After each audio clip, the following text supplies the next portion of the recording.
Well, the Press Freedom campaign has scored a win, with Labor shifting its position, agreeing journalists should be exempt from national security laws. The Attorney-General has told Sky News such changes are not reasonable, and it comes after Australia's media companies united to call for greater press freedom. Unprecedented unity. Newspapers nationwide blacked out in protest against government secrecy. The government can raid journalists for reporting the truth. It's part of the Right to Know campaign pushing for greater press freedom. When the government hides the truth from you, what are they covering up?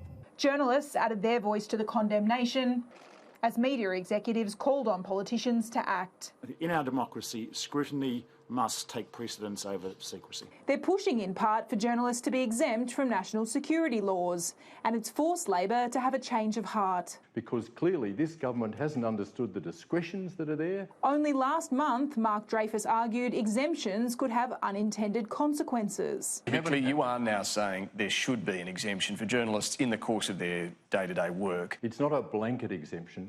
It's recognising the vital role that's played by journalists. Simply giving blanket exemptions to all behaviour which a journalist considers is doing their job, I think falls outside the edge of reasonableness. Labor also turning up the heat on the coalition. Does the Prime Minister agree that journalism is not a crime?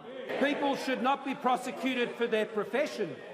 They should only be prosecuted if indeed they have been found to be falling foul of the law. The Prime Minister has refused to rule out charges being laid on journalists. I do not believe that those decisions about who should be prosecuted at the end of the day should be made on the whim of politicians. A position that appears to be at odds with his own Attorney-General, who last month issued a directive to Commonwealth prosecutors requiring his approval before charging journalists. It's all demonstrating confusion in this government. While the media is united behind this push, the same can't be said for politicians, with Nationals MP Barnaby Joyce coming out against the campaign, scathing of the media's coverage of his personal life back in 2017. You can't say putting a pregnant woman crossing the street on your front page is in the public interest, which you did, and then giving yourself a Walkley for it. Trudy McIntosh, Sky News, Canberra.